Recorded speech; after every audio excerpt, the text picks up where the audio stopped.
E aí, aluninhos do segundo ano, como é que estamos? Tudo bem? Bom, gente, enquanto a gente não volta às nossas atividades normais, eu vou fazer aqui uma aulinha para vocês a respeito do romantismo, né, da prosa romântica. A gente falou várias coisas nessas últimas semanas antes da gente ter essa pausa, e eu quero ver se eu faço uma síntese para vocês antes da gente contextualizar o Úrsula, nossa próxima obra a ser analisada, tá certo? Uma coisa que eu disse muito para vocês, meninos, é que a literatura romântica é uma literatura burguesa. Né?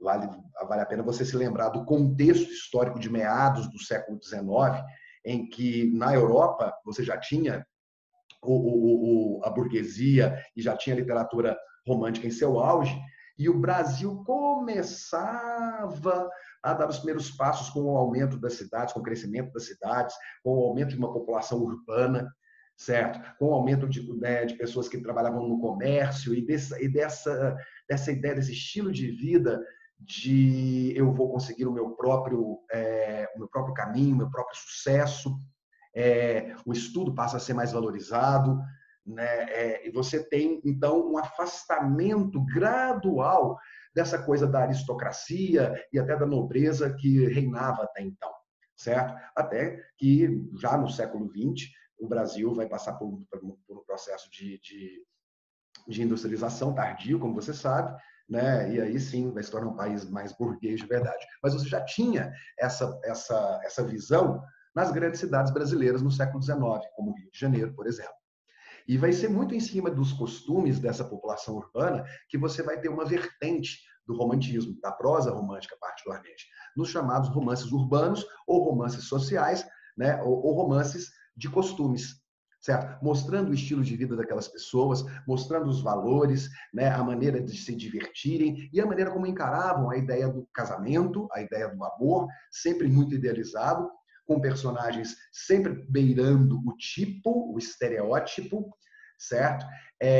Geralmente, né, com aquele pensamento, com aquela construção folhetinesca, cheia de reviravoltas, cheia de humor, cheia de aventuras, para manter o pessoal, o leitor, o público leitor ali presente, aceso, né, e assim, o tempo todo ligado no que vai acontecer. Ah, mas, além dessa questão, nós temos outros caminhos pelos quais passam, né, a literatura da época. Por exemplo, existe uma tendência muito grande ao escapismo, como você sabe.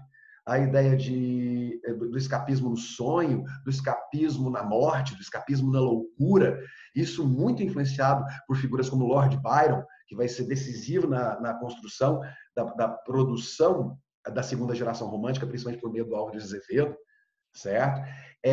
Você vai ter a questão regional, a questão do Brasil adentro, começando a ser observado de uma outra forma, também na exaltação da figura desses elementos folclóricos, como os sertanejos, os gaúchos, e a figura da construção, a construção da figura, desculpa, né, do herói nacional via índio, né, via a figura do indígena, que você vai ter tanto na poesia de Gonçalves Dias, por exemplo, quanto na prosa de José de Alencar, por meio de o Guarani, de Ubirajara, de Iracema.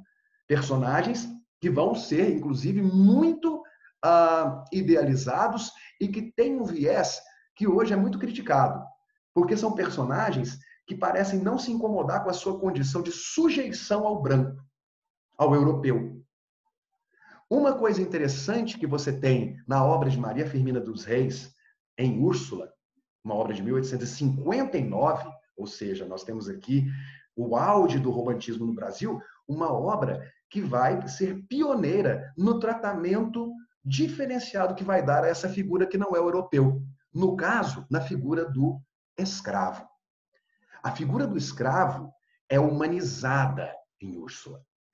E existe toda uma ideia de que os personagens escravizados são injustiçados e eles têm voz.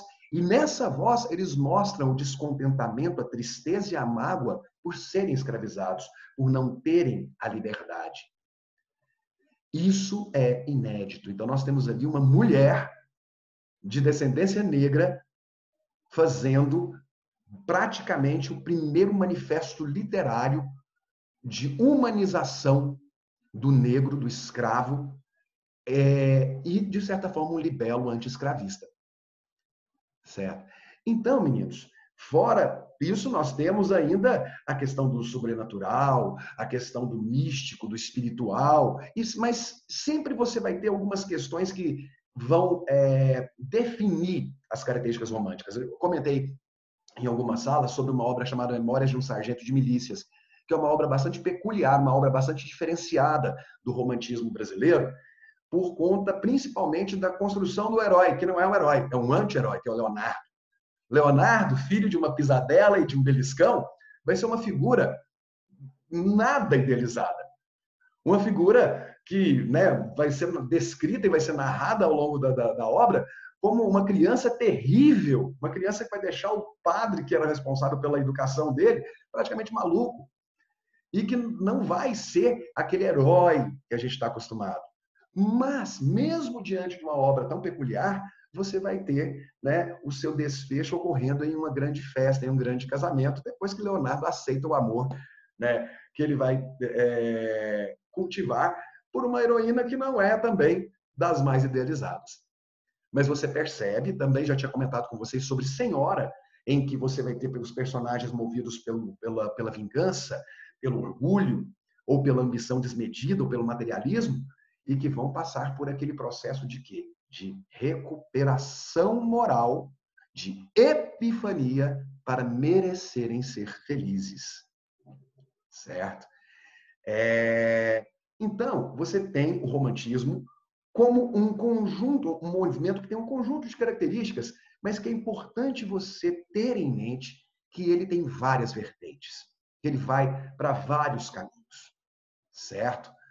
O importante é, essa riqueza que o romantismo apresenta, ela vai estar emoldurada pelo contexto da ascensão da burguesia, pelo contexto da ascensão das cidades, né, e de um capitalismo que se alicerçava cada vez de forma mais consistente no século XIX. Tá certo? Eu volto semana que vem com mais coisinhas, certo? Para a gente conversar. E aí vou começar a falar um pouco mais sobre, especificamente, o livro Úrsula. Tá bom, gente? Se cuidem, meninos, se cuidem. Eu estou aqui com o Roberto, que está ali embaixo. Vou mostrar o Roberto para vocês. Oi, Roberto. Tudo bom? E é isso, queridos. Um abraço. Até breve. Beijo.